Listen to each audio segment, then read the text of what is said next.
Question में हमें दिया है using Cauchy's residue theorem show that integral 0 to 2 pi cos 2 theta upon 5+4 cos theta d theta is equal to pi. ठीक है, जब भी हमें इस टाइप का इंटीग्रेशन मिलता है इन दैट केस अगर हमें कॉचेस रेसिड्यू थ्योरम यूज़ करना होगा तब हम लोग z equal to e to the power i theta ये सब्स्टिट्यूट करते हैं। ठीक है, इसके वजह से डी थीटा का हमें रिप्लेस करना होता है D z upon i Z लिख कर, और कॉस थीटा हम लोग सब्स्टिट्यूट कर लेते हैं z² + 1/2z ये लिख कर। इस क्वेश्चन का आगे सॉल्यूशन स्टार्ट करने से पहले मैं आप सभी स्टूडेंट्स से कहना चाहूँगा कि अगर अब तक आप लोगों ने चैनल को सब्सक्राइब नहीं किया तो चैनल को सब्सक्राइब कर लेना, ताकि आपको न्यू अपडेटेड वीडियोस के नोटिफिकेशन मिलते रहेंगे। तो देखो, ये क्वेश्चन देखकर हमें इतना तो क्लियर होगा कि हमें z equal to e to the power i theta ये सब्स्टिट्यूट करना होगा। ठीक है, इन दैट केस इसके वजह से cos थीटा की वैल्यू हमें क्या लिखनी होगी, z² + 1/2z लिखनी होगी, और डी थीटा को हम लोग रिप्लेस कर देंगे by d z upon i z लिखकर। लेकिन यहाँ पर कन्फ्यूजन किस वजह से हो जाएगा, cos 2 थीटा को हम लोग क्या रिप्लेस कर देंगे। ठीक है, तो देखो वो हम लोग यहाँ पर चेक कर लेते हैं।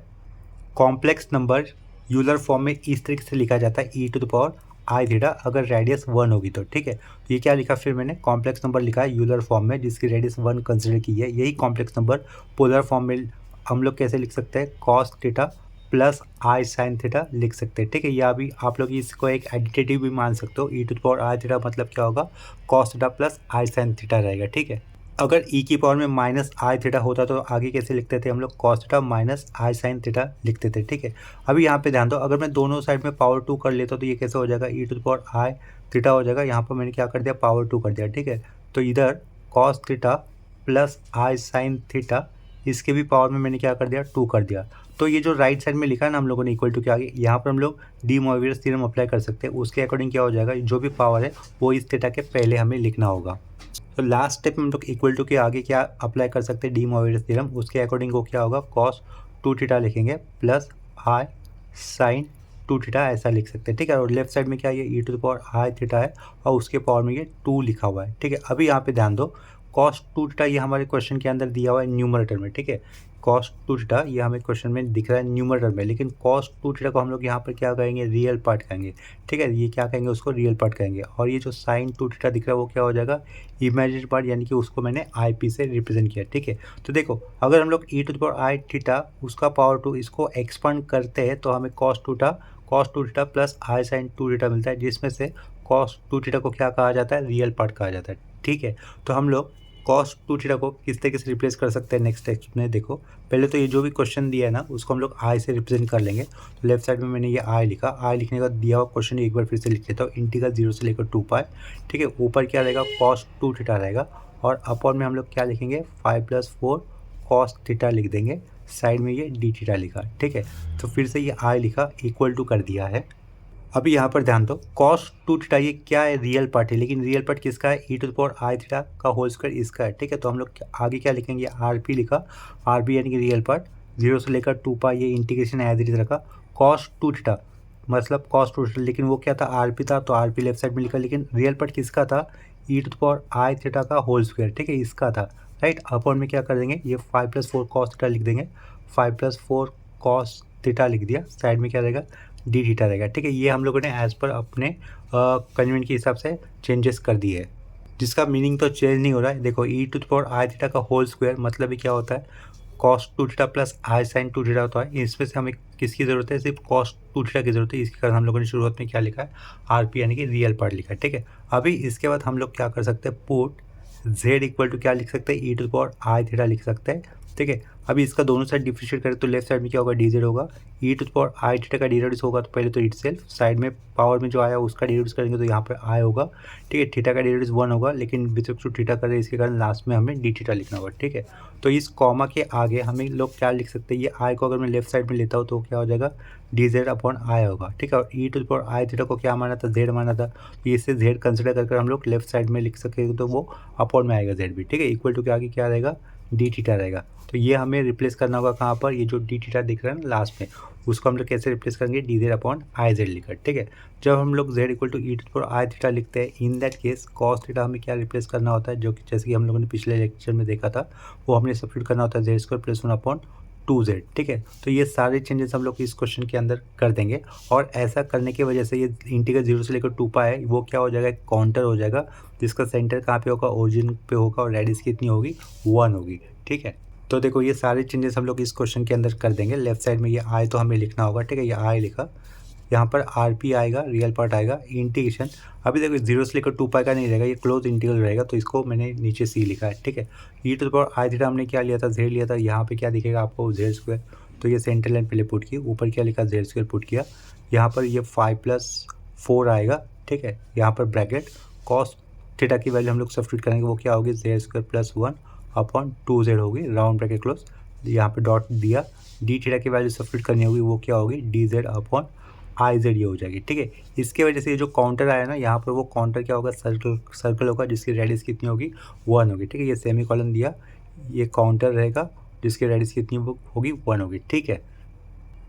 नेक्स्ट स्टेप में हमें क्या करना होगा, डिनोमिनेटर में क्रॉस मल्टीप्लिकेशन करना होगा, ठीक है। ये लेफ्ट साइड में आई रहेगा as it is, i is equal to कर दिया, ये आर पी लिखा, रियल पार्ट क्लोज इंटीग्रल था ये, ठीक है। क्रॉस मल्टीप्लिकेशन करने पर इस पहले तो सेंटर लाइन पुट कर दी, ऊपर का जेड स्क्वायर सब्स्टिट्यूट कर दिया, 5 × 2 कितना होगा, वो 10z होगा, ठीक है, प्लस ये 4/2 था ना, 4/2, चलो ये क्रॉस मल्टीप्लिकेशन कर देते, 5 × 2 10z लिखा, ये 4 अंदर मल्टीपल होगा तो क्या होगा, 4z² प्लस 4 हो जाएगा, अपॉन का ये 2z लिखा, ठीक है, अपॉन का 2z लिखा हमने, साइड में ये क्या था, dz अपॉन आई जेड था, उसको हम लोग एज इट इज लिख लेते हैं, ठीक है। इसके बाद ये जो अपॉन का 2z दिख रहा है, डिनोमिनेटर में फ्रैक्शन है, अपॉन का 2z ऊपर लेता हो तो क्या हो जाएगा, वो मल्टीपल हो जाएगा, ठीक है। तो लेफ्ट साइड में क्या रखेंगे, आर लिखेंगे, आर इक्वल टू ये आर पी हो जाएगा, इंटीग्रेट क्लोज इंटीग्रल, ये 2z जाएगा ऊपर, तो ऊपर क्या लिखा, 2z³ बन जाएगा वो, ठीक है। यहाँ पर क्या होगा, यहाँ से हम लोग 2 को बाहर लेके थे और स्टैंडर्ड फॉर्म में लिखते हैं, क्वाड्रेटिक इक्वेशन है, स्टैंडर्ड फॉर्म में होगा तो पहले जेड स्क्वायर होगा, बाद में जेड का आएगा, जिसमें से मैं 2 को बाहर ले रहा हूँ, ठीक है। 2 को बाहर लेता तो ये अंदर क्या हो जाएगा, 2z² प्लस 5z होगा और लास्ट में क्या होगा, +2 होगा, ठीक है। लास्ट में यहाँ पर क्या लिखेंगे हम लोग, dz अपॉन आई जेड लिखेंगे, ठीक है। ये ऊपर का 2 और नीचे का 2 कैंसिल हो जाएगा, ये ऊपर z³ है, यहाँ पर एक z है, वो भी कैंसिल हो जाएगा, यानी कि ऊपर क्या रहेगा, z² बचेगा, ठीक है। ये आई लिखा, ये रियल पार्ट लिखा, रियल पार्ट लिखने के बाद ये देखो, ये डिनोमिनेटर में आई है ना, उसको हम लोग बाहर लेंगे इंटीग्रेशन के आगे, तो वो 1/i हो गया, ठीक है। ये क्लोज इंटीग्रल, ऊपर से क्या बचा, ओनली z², ये z³ के साथ ये अपन वाला z कैंसिल करने पर ऊपर क्या बचेगा, z², 2 कैंसिल होने के बाद यहाँ से ब्रैकेट के अंदर क्या होगा, 2 times of z² plus 5z plus 2 हो रहेगा, लास्ट में क्या होगा, ओनली dz रहेगा, ठीक है। यहाँ पर देखो ये जो भी काउंटर है ना, उसका सर्कल कैसा रहेगा, मतलब उसका क्लोज शेप कैसा रहेगा, काउंटर कैसा रहेगा, सर्कल रहेगा जिसकी रेडियस कितनी होगी, 1 होगी, ठीक है। इसके बाद अभी हमें simply Cauchy's residue theorem apply करके इसे सॉल्व करना होगा। कॉचीज रेसिड्यू थ्योरम अप्लाई करने से पहले हमें पोल रिक्वायर्ड होते हैं, तो पोल कहाँ से आते हैं, डिनोमिनेटर से आते हैं, ठीक है। तो हम लोग यहाँ पर आगे क्या लिखेंगे, टू गेट पोल्स लिखेंगे, टू गेट पोल्स लिखा। पोल्स लिखने के लिए हमेशा हम लोग जो भी फंक्शन दिया होता है उसका डिनोमिनेटर पार्ट वाला देखते हैं और वो इक्वल टू 0 रखना होता है, ठीक है। तो टू गेट पोल्स क्या लिखा हमने यहाँ पर, 2z² plus 5z plus 2 is equal to 0 कर दिया, ठीक है। तो ये आगे क्या लिख रहा हूँ मैं, वी गेट पोल्स, ठीक है, वी गेट पोल्स ऐसे लिखूँगा। इस इक्वेशन को आप लोग कैलसी से सॉल्व कर लोगे तो आपको z की 2 वैल्यू आएगी, क्योंकि यहाँ पर z² लिखा हुआ है ना, तो हमें कैलसी से इसके z की 2 वैल्यू होगी, रूट जिसे बोल सकते हो आप लोग पोल को, ठीक है। इस पोल को आप लोग रूट भी बोल सकते हो, तो वो पोल की वैल्यूज़ क्या आती है वो हम लोग चेक कर लेते हैं। देखो एक पोल की वैल्यू हमें मिलेगी -2, ठीक है, यहाँ पे दिख रहा है, तो -2 लिखा, और दूसरे की वैल्यू होगी इक्वल टू कर देता हूँ, x1 आएगा, वो x1 कितना दिख रहा है हमें, -½ दिख रहा है, ठीक है। -2, -½ दोनों नेगेटिव आए। These are the simple poles, जो अगर पोल एक ही बार रिपीट होता है तो उसे क्या कहा जाता है, सिंपल पोल कहा जाता है। अगर ये -2 की वैल्यू रिपीट होती तो उसे हम लोग पोल ऑफ ऑर्डर 2 कहते थे, ठीक है। आगे क्या लिखूंगा, दीज आर सिंपल पोल्स, यहाँ पे क्या लिखेंगे हम लोग, दीज आर सिंपल पोल्स लिख देंगे, सिंपल पोल्स हो गए, ठीक है।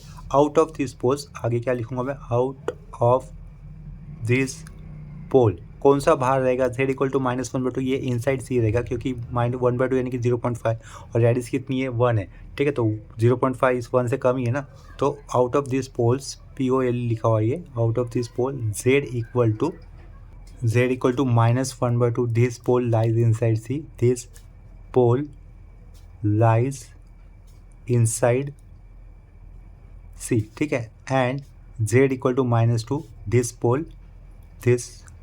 पोल लाइज आउटसाइड सी लिखना है। क्या लिखना है हमें? Lies outside C. ठीक है, इतना क्लियर हो गया ये। देखो हम लोग इतना जानते हैं कि रेसिड्यू हमेशा जो पोल्स या फिर जो पॉइंट्स सर्कल के अंदर होते हैं उसी के अराउंड निकाला जाता है। तो इसका मतलब नेक्स्ट स्टेप हम लोग रेसिड्यू जो निकालेंगे वो किसके अराउंड निकालेंगे? एट z इक्वल टू -1/2 के अराउंड। ठीक है, तो देखो आगे कैसे लिखना होगा हमें? Residue of f of z लिखा। ठीक है, ब्रैकेट के अंदर क्या लिखूंगा मैं? एट z इक्वल टू -1/2 करना होगा। ठीक है, तो आगे कैसे लिखेंगे? उसके आगे लिमिट z टेंस टू क्या करेंगे? -1/2 लिखेंगे, ओपनिंग स्क्वायर ब्रैकेट। इधर क्या होगा? z माइनस z जीरो करना था, वो माइनस माइनस क्या हो जाएगा? प्लस हो जाएगा, तो +1/2 लिखा। ठीक है, इधर ये ब्रैकेट क्लोज कर दिया। इधर क्या होता है? f ऑफ z होता है। तो f ऑफ z क्या था? ये सब कुछ। ठीक है, ये f ऑफ z वाला पार्ट क्या था? z² + 5z + 2 था, वो लिख लेंगे। z² + 2z² + 5z + 2 था, वो लिखा राउंड ब्रैकेट के अंदर। ठीक है, तो लास्ट में एक क्लोजिंग स्क्वायर ब्रैकेट। यहाँ पे देखो डिनोमिनेटर में क्या लिखा हुआ है? 2z² + 5z + 2। इसके फैक्टर कैसे आएंगे? हमें दो नंबर ऐसे ढूंढने हैं जिनका मल्टीप्लिकेशन कितना आना चाहिए? 4। 2 2 4, तो मल्टीप्लिकेशन 4 आना चाहिए, और उन्हीं का एडिशन कितना आना चाहिए? 5। तो 4 1 जा 4 होता है, वो सही बैठता है। 4 × 1 4 होगा मल्टीप्लिकेशन। ठीक है, और उनका एडिशन कितना होगा? 4 + 1 का 5 होगा। ठीक है, तो फैक्टर क्या हो गया? 4 और 1 होंगे। ठीक है, तो ये जो क्वाड्रेटिक इक्वेशन दिख रहा है ना, 2z² + 5z + 2, वो फैक्टर के टर्म हम लोग यहाँ पे लिख देंगे। वो किस तरीके से होगा? देखो 2z² + 5z + 2 लिखा हुआ था। ठीक है, तो इक्वल टू 0 भी कर देते फैक्टर निकाले तो। दो फैक्टर हमें क्या मिले? 4 और 1 मिले, तो वो कैसे लिख सकते हैं? 2z² + 4z लिखा, प्लस z लिखा, प्लस लास्ट का ये 2 इक्वल टू 0। ठीक है, यहाँ पे अंडरलाइन करने पर देखो इधर से हम लोग क्या कॉमन बाहर निकाल सकते हैं? इधर में से 2z बाहर निकाल सकते हैं। ब्रैकेट के अंदर क्या रहेगा? 2z बाहर निकाला, तो ब्रैकेट के अंदर z प्लस क्या रहेगा? 2 रहेगा। ठीक है, मल्टीपल करके देखो यही मिलेगा। इधर से कुछ बाहर नहीं निकाला तो +1 बाहर निकाला, अंदर क्या होगा? z + 2 होगा। ठीक है, इक्वल टू 0। अभी थ्रू आउट कॉमन क्या बाहर निकाल रहा है? थ्रू आउट z + 2 बाहर निकाला, ये z + 2 लिखा, अंदर क्या रहेगा? 2z + 1 रहेगा, इक्वल टू क्या होगा? 0 होगा। ठीक है, तो देखो 2z² + 5z + 2, इसको हम लोग इस तरीके से भी लिख सकते हैं, एक ब्रैकेट में z + 2 और दूसरे ब्रैकेट में 2z + 1। ठीक है, तो नेक्स्ट स्टेप में मैं वही कर दूंगा। यहाँ पर जो पहले ब्रैकेट के अंदर हमें क्या दिख रहा है? z + हाफ दिख रहा है ना, वहाँ पर हम लोग क्रॉस मल्टीप्लिकेशन कर देंगे। तो ये हम लोग नेक्स्ट स्टेप में कैसे लिखेंगे? देखो इक्वल टू लिखा, लिमिट यहाँ पे क्या होगा? z टेंस टू ये -1/2 आएगा, ओपनिंग स्क्वायर ब्रैकेट। इधर हम लोग क्रॉस मल्टीप्लिकेशन करें तो ये क्या लिखेंगे? 2z + 1 एक ब्रैकेट के अंदर रहेगा, और ये अपॉन में 2 आएगा। ठीक है, यहाँ पर डॉट, ऊपर का तो z² रहेगा, ये अपॉन में 2z² + 5z + 2। इसके जो हमने फैक्टर निकाले तो इस तरीके से थे, एक ब्रैकेट के अंदर z + 2 और दूसरे ब्रैकेट में क्या रहेगा? 2z + 1। तो ये 2z + 1 लिखा, राउंड ब्रैकेट क्लोज, लास्ट में ये स्क्वायर ब्रैकेट क्लोज। यहाँ से कौन सा टर्म कैंसिल हो रहा है? ठीक से ऑब्जर्व करो, 2z + 1 ऊपर का और ये 2z + 1 अपॉन का, ये टर्म कैंसिल हो जाएंगे। ठीक है, तो वो टर्म कैंसिल होने का जो बचता है ना, वही हम लोग लिख देंगे। वो क्या बच रहा है? देखो लिमिट z टेंस टू ये -हाफ लिखा, ओपनिंग स्क्वायर ब्रैकेट, ऊपर से क्या आएगा? z² आएगा, अपॉन का ये 2 था, इधर से क्या था? z + 2 था। ठीक है, इसके बाद नेक्स्ट स्टेप में हम लोग लिमिट का डायरेक्ट मेथड अप्लाई कर देंगे, और लिमिट का डायरेक्ट मेथड अप्लाई कर कर इसकी वैल्यू निकालेंगे। जहाँ पर हमें z की जगह पे क्या सब्स्टिट्यूट करना होगा? -हाफ। तो z की जगह पे -हाफ रखा न्यूमरेटर में, उसका स्क्वायर था, तो ये 2 था। ठीक है, ये वो ब्रैकेट था, z की जगह पे हम लोग -हाफ रख रहे थे, आगे का ये +2 था। ठीक है, तो देखो -हाफ का स्क्वायर कितना होगा? 1/4, तो वो 1/4 लिखा हमने न्यूमरेटर में, ये 2 लिखा, ये ब्रैकेट के अंदर देखो 2 - हाफ कितना होगा? 2 - हाफ की वैल्यू हो जाएगी 3/2। ठीक है, इधर क्लोजिंग स्क्वायर ब्रैकेट, यहाँ से 2 कैंसिल, तो इसका आंसर कितना होगा? ऊपर 1/4 है, अपॉन में 3 है। ठीक है, तो देखो ये डायरेक्टली नीचे आ जाएगा। अगर न्यूमरेटर में फ्रैक्शन होता है तो ऊपर का पार्ट ऊपर, नीचे का पार्ट डायरेक्टली नीचे, तो ये क्या होगा फिर? 1/12 होगा। ठीक है, तो इसको हम लोग अंडरलाइन कर देते हैं। ठीक है, नेक्स्ट स्टेप में हमें क्या लिखना होगा फिर? By Cauchy's residue theorem. Cauchy's residue theorem. ठीक है, बाय कॉचीस रेसिड्यू थ्योरम हम लोग क्या लिख सकते हैं? Integral f of z dz is equal to क्या होता है? 2πi होता है। साइड में क्या लिखना होता है? सम ऑफ रेसिड्यू लिखना होता है। तो इधर क्या लिखूंगा मैं? सम ऑफ रेसिड्यू।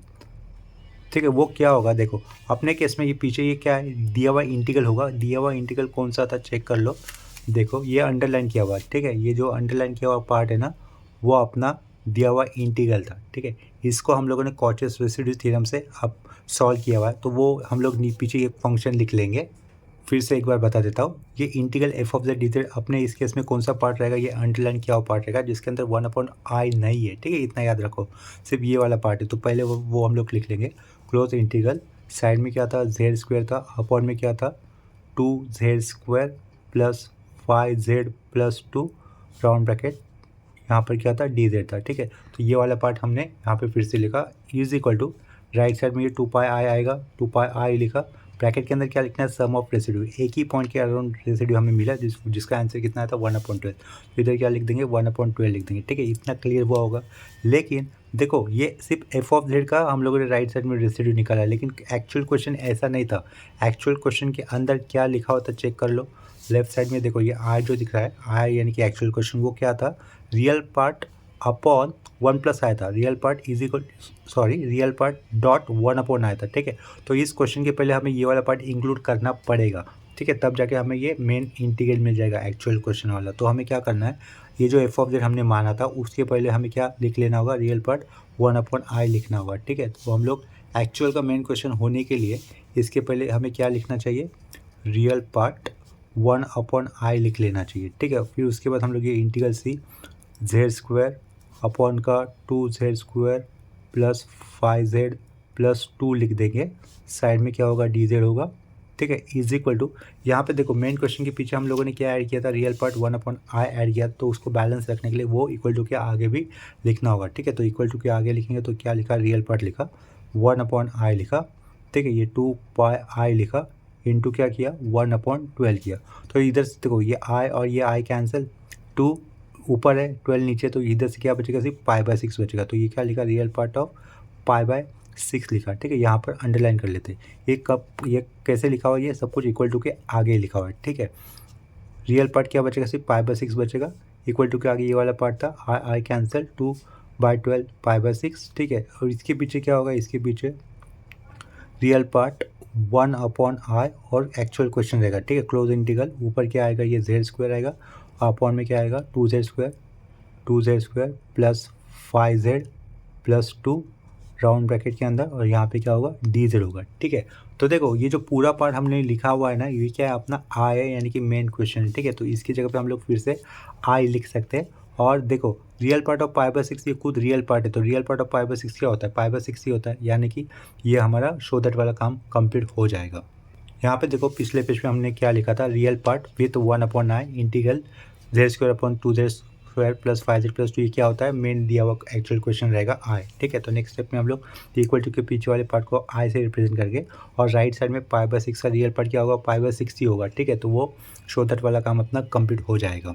आगे के नेक्स्ट स्टेप में जस्ट हमें इक्वल टू के पीछे वाले पार्ट को i से रिप्लेस करना है, i is equal to real part of π/6 is only π/6। Last step में देयरफॉर यहाँ पर एक्चुअल वाला क्वेश्चन होगा 0 से लेकर 2π इंटीग्रल, ऊपर क्या रहेगा cos 2θ रहेगा, और नीचे क्या होगा 5+4 cos θ, ठीक है, dθ is equal to π/6। Last में क्या लिखेंगे, हेंस प्रूव, ठीक है, लास्ट में हेंस प्रूव लिख दिया। तो इसके बाद हम लोग आगे सेम कंसेप्ट के ऊपर ही और एक क्वेश्चन कर लेते हैं। अभी हमें देखो क्वेश्चन में दिया है evaluate integral 0 to 2π sin² θ upon 5-4 cos θ dθ, ठीक है। इस टाइप का इंटीग्रेशन करते वक्त हम लोग इतना जानते हैं कि z equal to e⁻i substitute करना होगा, ठीक है, जिसकी वजह से dθ हम लोग रिप्लेस करेंगे dz अपॉन iz लिखकर, और cos θ हम लोग रिप्लेस करेंगे z² + 1 अपॉन 2z लिखकर, ठीक है। तो यहाँ पर प्रॉब्लम किसकी वजह से हो जाएगी, sin² θ की वजह से हो जाएगी, ठीक है। तो sin² θ को हमें पहले इस तरीके से एडजस्ट करना होगा जिसमें हम लोग z equal to e⁻i theta ये यूज़ कर सकते हैं, ठीक है। तो देखो इस क्वेश्चन को स्टार्ट करने से पहले मैं लेफ्ट साइड में फिर से एक बार आई लिखूंगा, आई लिखकर मुझे दिया हुआ क्वेश्चन ही लिख देना होता है। तो इंटीग्रल 0 से लेकर 2π लिखा, ठीक है। ऊपर वाला पार्ट क्या दिया हुआ हमें sin² θ, और अपॉन में दिया हुआ है 5-4 cos θ dθ, ठीक है। देखो आप लोग यहाँ पे ध्यान दो, हमें ये फॉर्मूला पता है 1 - cos 2θ, ठीक है। 1 - cos 2θ की वैल्यू क्या होती है, 2 sin² θ होती है। तो हमारे पास ये sin² θ दिया हुआ है क्वेश्चन के न्यूमरेटर में, तो वो हमें कैसे रिप्लेस करना होगा, ये 2 नहीं चाहिए, ठीक है। तो ये 2 नहीं चाहिए ना sin² θ के साथ, तो वो इस 2 को हम लोग लेफ्ट साइड में जो भी लिखा है उसके अपॉन में लिखे आएंगे। तो देयरफॉर नेक्स्ट स्टेप कैसी हो जाएगी, 1 - cos 2θ अपॉन 2 ये हो जाएगा, ठीक है। राइट साइड में क्या रहेगा, साइन स्क्वायर थीटा। ठीक है, तो सबसे पहले हम लोग क्या करेंगे, क्वेश्चन के अंदर जो साइन स्क्वायर थीटा दिया है उसको हम लोग उसकी equivalent value that is 1 minus cos 2 theta upon 2 से रिप्लेस कर देंगे। ठीक है, तो ये क्वेश्चन कैसा हो जाएगा, changes i is equal to ये इंटीग्रल 0 से लेकर 2 पाई ही रहेगा, ये सेंटर लाइन रहेगी, sine square theta we are replacing by 1 minus cos 2 theta upon 2 लिखकर। ठीक है, अपॉन वाला part will be same 5 minus 4 cos theta, last में क्या आएगा यहाँ पर डी थीटा आएगा। ठीक है, देखो न्यूमरेटर में फ्रैक्शन दिख रहा है, ऐसे केस में ऊपर वाला पार्ट ऊपर रहता है और नीचे का पार्ट नीचे आता है, यानी कि 2 हमें नीचे लिखना होगा, ऊपर क्या रखेंगे 1 माइनस कॉस 2 थीटा रखेंगे। ठीक है, अभी भी हम लोगों ने क्वेश्चन में ज़्यादा कुछ चेंजेस नहीं किए, जस्ट रिप्लेसमेंट की हुई है साइन स्क्वायर थीटा की वैल्यू के लिए। ठीक है, तो ऊपर क्या लिखूंगा मैं 1 माइनस कॉस 2 थीटा लिखूंगा और डिनोमिनेटर में ये आ जाएगी आपकी सेंटर लाइन, अपॉन में देखो ये 2 डायरेक्टली नीचे आएगा तो नीचे लिखा, लेकिन वो ब्रैकेट में साइड में क्या लिखना होगा आपको 5 माइनस 4 कॉस थीटा रहेगा, उसको अलग से ब्रैकेट में दिखाओ। ठीक है, ये लास्ट में क्या लिखा हम लोगों ने डी थीटा लिखा। अभी नेक्स्ट स्टेप में हमें प्रॉब्लम किसकी वजह से हो जाएगी, कॉस 2 थीटा की वजह से हो जाएगी। देखो यहाँ पर पिछले जैसा ही e to the power i theta, ये कॉम्प्लेक्स नंबर का यूलर फॉर्म है, वही कॉम्प्लेक्स नंबर का यूलर फॉर्म पोलर फॉर्म में कैसे लिखा जाएगा, cos theta plus i sine theta लिख के लिखा जाएगा। ठीक है, अगर मैं दोनों साइड में पावर 2 कर लेता हूँ तो ये चेंजेस कैसे हो जाएंगे, e to the power i theta power 2 equal to cos theta plus i sine theta to the power 2। ठीक है, राइट साइड में हम लोग डी मोइडियस थ्योरम अप्लाई कर सकते हैं, बाय दैट ये कैसे लिखूंगा मैं cos 2 theta plus i sine 2 theta लिखूंगा। ठीक है, डी मोइडियस थ्योरम यही होता है, अगर ये लेफ्ट साइड में लिखा जाता है, ये इक्वल टू के आगे लिखा जाता है डी मोइडियस थ्योरम में, तो हम लोगों ने क्या किया cos theta plus i sine theta जो भी पावर होता है वो थीटा के पहले लिखा जाता है। ठीक है, ये होता है डी मोइडियस थ्योरम, जो कि हमने राइट साइड में अप्लाई कर दिया। लेफ्ट साइड में क्या लिख लेता हूँ, ये एज इट इज लिख लेता हूँ e to the power i theta का होल स्क्वायर। अभी ये जो कॉस 2 थीटा लिखा है इसको हम लोग क्या कहेंगे, आर पी कहेंगे, रियल पार्ट कहेंगे, और जो साइन थीटा दिख रहा है उसे हम लोग क्या कहेंगे, इमेजिनरी पार्ट कहेंगे। ठीक है, तो e to the power i theta का पावर 2 है, तो उसमें से हम लोग क्या उठाना है, कॉस 2 थीटा उठाना है, जो कि क्या कहा जाएगा, रियल पार्ट कहा जाएगा। ठीक है, तो नेक्स्ट स्टेप में देखो हम लोग क्या लिख सकते हैं, ये लेफ्ट साइड का आई मैंने लिखा इक्वल टू ये इंटीग्रेशन 0 से लेकर 2 पाई बाई लिखा, जहाँ पर जैसे दिख रहा है वैसा, तो ये सेंटर लाइन में पहले मैं लिख लेता हूँ 1 माइनस, मैं कॉस 2 थीटा नहीं लिखूंगा, उसकी जगह पे मैं ये लिख दूंगा e to the power i theta to the power 2 लिख दूंगा। ये वाले स्टेप को मैं दूसरे पेज पे कर लेता हूँ, इधर से मैं कैंसिल कर लेता हूँ। ठीक है, ये वाले स्टेप को हम लोग दूसरे पेज पे कर लेंगे। शुरुआत में मुझे कुछ टर्म भी लिखना चाहिए था तो वो भी लिख लेता हूँ। ठीक है, तो देखो ये दूसरा पेज मैंने नीचे दिया हुआ है, ये पीछे मैंने आई लिखा इक्वल टू, इसके बाद ये इंटीग्रेशन 0 से लेकर 2 पाई लिख दिया मैंने। ठीक है, ऊपर क्या था, ये पहले तो सेंटर लाइन प्लेस कर देता हूँ, इंटीग्रेशन 0 से लेकर 2 पाई लिखा, सेंटर लाइन प्लेस कर दे। यहाँ पे देखो ये क्या लिख रहा है आपको, कॉस 2 थीटा का आप लोग क्या मानोगे, रियल पार्ट मानोगे। रियल पार्ट किसका, e to the power i theta का जो होल स्क्वायर है उसमें से आने वाला रियल पार्ट क्या रहेगा, कॉस 2 थीटा रहेगा। ठीक है, तो देखो मैं क्या दिख रहा है, ये 1 माइनस दिख रहा है ना आपको, 1 माइनस क्या दिख रहा है आगे, कॉस 2 थीटा लिखा हुआ दिख रहा है, तो ऊपर में 1 माइनस कर देता हूँ, ये क्या लिखा मैंने, e to the power i theta लिखा, उसका पावर 2 कर देता हूँ। ठीक है, अपॉन वाला पार्ट तो सेम रहेगा, इधर बाहर 2 था, इधर ब्रैकेट के अंदर क्या था, अपॉन में 2 था, ब्रैकेट के अंदर क्या था 5 माइनस 4 कॉस थीटा था, वो लिख लेते हैं 5 माइनस 4 कॉस थीटा था, ये लिख लेते हैं, राउंड ब्रैकेट इधर क्लोज कर दिया। ठीक है, सामने बाजू में क्या रहेगा, डी थीटा रहेगा। देखो अभी हमने क्या किया, बस ये 1 माइनस कॉस 2 थीटा था ना, कॉस 2 थीटा की जगह पे मैंने क्या लिखा, e to the power i theta का होल स्क्वायर। अभी ध्यान दो, e to the power i theta का होल स्क्वायर का एक्सपेंशन हमें क्या मिला था, cos 2 theta plus i sine 2 theta मिला था। इसमें से e to the power i theta का होल स्क्वायर में से हमें किसको पकड़ना है, सिर्फ कॉस 2 थीटा को ही पकड़ना है, साइन को नहीं पकड़ना है। तो कॉस 2 थीटा को ही पकड़ना है, इसका मतलब उसे हम लोग कैसे बताएंगे, रियल पार्ट है वो कर इसके अंदर 2 पार्ट रहेंगे ना, उसमें से कौन सा पार्ट लेना है, रियल पार्ट। तो इसमें से हमें सिर्फ रियल पार्ट ही लेना है, मतलब कॉस 2 थीटा ही होगा, वो समझने के लिए हमें आर पी शुरुआत में लिखना होगा। ठीक है, तो इसके कारण हम लोगों ने ये शुरुआत में आर पी लिख दिया अभी। ठीक है, नेक्स्ट स्टेप में क्या करोगे आप लोग, जेड की जगह पे e to the power i theta हम लोग सब्स्टिट्यूट कर देंगे, इसकी वजह से डी थीटा बन जाएगा D z upon i Z, cos theta बन जाएगा Z square plus 1 upon 2 Z. ठीक है, वो वाला हम लोग सब्स्टिट्यूशन कर देंगे। यहाँ से देखो इस इंटीग्रेशन के अंदर ये अपॉन का जो 2 दिख रहा है कॉन्स्टेंट है, उससे हम लोग इंटीग्रेशन के आगे लिख सकते हैं। तो ये क्या लिखा बाहर, आर पी लिखा, आर पी के अपॉन में 2 कर दिया, 2 कॉन्स्टेंट बाहर लिखा, इधर क्या हो जाएगा 0 से लेकर 2 पाई हो जाएगा, ऊपर रहेगा 1 minus e to the power i theta का होल पावर 2। ठीक है, ये लिखे हम लोग एज इट इज लिख रहे हैं, सिर्फ 2 को बाहर लिया, तो अपॉन में क्या रहेगा 5 माइनस 4 कॉस थीटा रहेगा, अपॉन में साइड में क्या हो जाएगा डी थीटा हो जाएगा। ठीक है, तो उसके बाद अभी हम लोग क्या कर लेते हैं, put z equal to e to the power i theta कर लेते हैं, इसके वजह से डी थीटा क्या हो जाता है, डायरेक्टली लिखूंगा मैं, डी थीटा बन जाएगा आपका D z upon i Z बन जाएगा, ठीक है। और कॉस थीटा की वैल्यू क्या हो जाएगी, cos theta is equal to होगा हमारे पास z square plus 1 upon 2z मिलेगा, ठीक है। तो ये सारे चेंजेस हम लोग ऊपर के लिखे हुए इंटीग्रेशन के अंदर अप्लाई कर देंगे। लेफ्ट साइड में क्या रहेगा, आई रहेगा, आई लिख रहा था, ठीक है। ये बाहर क्या था, इंटीग्रेशन के बाहर आर पी अपॉन 2 था, आर पी यानी कि रियल पार्ट। देखो ये क्लोज इंटीग्रल बन जाएगा विथ सर्कल सेंटर पे, और रेडियस कितनी होगी, 1 होगी। यहाँ पर लोअर जो लिमिट दिख रहा है ना आपको, वहाँ पर जो सी लिखा है उसका मतलब होता है कॉन्टर, कॉन्टर यानी कि क्लोज शेप रहेगा, ठीक है, जो कि सर्कल होगा और सेंटर उसका ओरिजिन पे रहेगा, रेडियस 1 होगी, ठीक है। तो आगे देखो e to the power i theta हम लोग क्या लिख देंगे, जेड लिख देंगे, जेड का स्क्वायर लिखना होगा, तो 1 माइनस जेड का स्क्वायर लिखा अपॉन में ये 5 माइनस 4 ब्रैकेट के अंदर ये आएगा जेड स्क्वायर प्लस 1 अपॉन में लिखेंगे हम लोग 2z round bracket close. D theta दिख रहा है लास्ट में, तो उसको हम लोग रिप्लेस करेंगे d z upon i z लिखकर, ठीक है। नेक्स्ट स्टेप में डिनोमिनेटर में हमें क्रॉस मल्टीप्लिकेशन करना होगा। लेफ्ट साइड का आई एज इट इज रखा, ये रियल पार्ट रखा एज इट इज अपॉन का 2 क्लोज इंटीग्रल सेंटर लाइन, ऊपर आएगा 1 माइनस जेड स्क्वायर, ठीक है। अपॉन में क्या बन रहा है देखो 5 2 सा, या फिर इस 4 को पहले इस 2 से डिवाइड कर देता हूँ, क्या कहा, इस 4 को इस 2 से डिवाइड कर देता हूँ, तो क्या बनेगा देखो, या फिर चलो क्रॉस मल्टीप्लिकेशन डायरेक्टली कर देता हूँ, कुछ कैंसिल नहीं कर रहा हूँ मैं। 5 2 सा कितना हो जाएगा 10z, ये 5 2 सा 10z लिखा, माइनस 4z स्क्वायर होगा, माइनस 4z स्क्वायर कर दिया, ठीक है।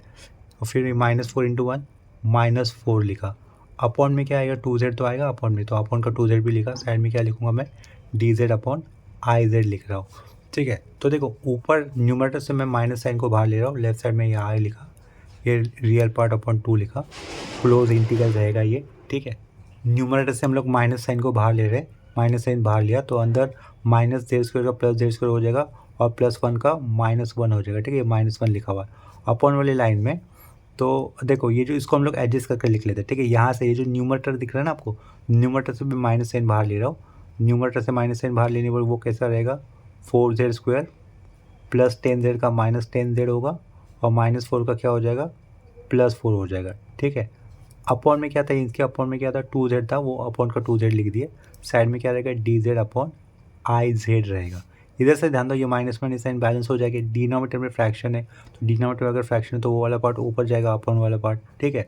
तो लेफ्ट साइड में ये आई लिखा, आर पी लिखा, अपॉन का 2 लिखा, क्लोज इंटीग्रल दिखाया, ये 2z कहाँ पे जाएगा, ऊपर जाएगा, 2z ऊपर लिख दिया, ठीक है। ब्रैकेट में साइड में क्या रहेगा, जेड स्क्वायर माइनस 1 रहेगा, अपॉन में ध्यान दो, अपॉन में क्या क्या आएगा, माइनस माइनस तो चले गए, ये जो ब्रैकेट के अंदर लिखा है ना उसमें से हम लोग 2 को कॉमन बाहर ले सकते हैं, तो 2 को कॉमन भी बाहर ले लेता हूँ, अंदर क्या रहेगा 2z square minus 5z plus 2 रहेगा राउंड ब्रैकेट क्लोज, पीछे क्या है ये D z upon i Z है।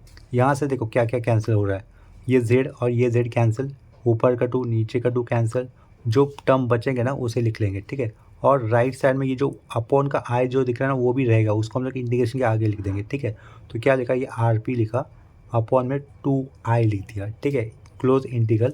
ऊपर से क्या बचेगा, जेड स्क्वायर माइनस 1 बचेगा, और डिनोमिनेटर में क्या आएगा, ये क्वाड्रेटिक इक्वेशन आएगा जो क्या है 2z square minus 5z plus 2 round bracket, last में क्या आएगा डी जेड आएगा, ठीक है। अभी यहाँ पे देखो काउंटर कैसा रहेगा, सर्कल रहेगा जिसकी रेडियस कितनी होगी 1 होगी, वो हम लोग यहाँ पर मेंशन कर देंगे। इसके आगे हमें लिखना होगा 2 गेट पोल्स लिखना है, ठीक है। 2 गेट पोल्स हम लोग क्या करेंगे, डिनोमिनेटर वाले फंक्शन को ही इक्वल टू 0 देकर लिखना होगा, तो वो क्या होगा 2z square minus 5z plus 2 is equal to 0, ठीक है। तो इसको कैसे सॉल्व करने पर हमें 2 रूट मिलेंगे, क्योंकि यहाँ पर जेड स्क्वायर लिखा हुआ है ना, जेड की पावर में जितने नंबर होता है उतने रूट या फिर पोल हमें मिलेंगे, ठीक है। तो आगे मैं लिख रहा हूँ वही गेट पोल्स, वही गेट पोल्स लिखा, ठीक है। तो 2 पोल्स मिलेंगे, उसको हम लोग लिख लेते हैं, इस इक्वेशन को कैलकुलेट सॉल्व करने पर क्या पोल्स आते हैं क्या रूट आते हैं उसे लिख लेते हैं, ठीक है। हमें पोल्स की वैल्यू मिलेगी 2 और हाफ, ठीक है, ये 2 मिला और राइट साइड में ये हाफ लिखेंगे, ठीक है। दीज आर सिंपल पोल्स ऐसे लिखेंगे। सिंपल पोल्स कब कहा जाता है, अगर पोल्स एक ही बार रिपीट होता है तो उसे सिंपल पोल कहा जाता है, एक ही बार आता है तो मतलब रिपीट का मतलब जब डबल आने वाला, लेकिन एक ही बार आता है तो उसको सिंपल पोल कहा जाएंगे। दीज आर सिंपल पोल्स, ठीक है, क्या लिखेंगे, दीज आर सिंपल पोल्स लिखना है। आउट ऑफ दिस, और इसके आगे हमें क्या डिसाइड करना है, इनमें से कौन सा पोल सर्कल के अंदर होगा और कौन सा पोल सर्कल के बाहर होगा, ठीक है। देखो 1/2 का वैल्यू कितना हो जाएगा 0.5, डेफिनेटली वो पोल सर्कल के अंदर रहेगा, और ये 2 की वैल्यू है जो सर्कल के बाहर रहेगा, ठीक है, ये वाला पोल, ठीक है। तो हम लोग आगे क्या मेंशन करेंगे, out of this pole, out of this pole z equal to 2, this pole lies, this pole को आप लोग रूट भी कंसिडर कर सकते हो, ठीक है। z equal to this pole lies outside C, outside C and z equal to 1/2, this pole lies inside C, ठीक है। इतना क्लियर हो गया। हम लोग इतना जानते हैं कि रेसिड्यू हमेशा ऐसे पोल के अराउंड निकलते हैं जो पोल सर्कल के अंदर आते हो, ठीक है, या फिर काउंटर के अंदर आते हो। तो यहाँ पर z इक्वल टू 1/2 ये पोल काउंटर यानी कि सर्कल के अंदर आ रहा है, तो इसके कारण हम लोग रेसिड्यू z इक्वल टू 1/2 इसी पॉइंट के अराउंड निकालेंगे, ठीक है। तो हमें आगे क्या लिखना होगा, देयरफॉर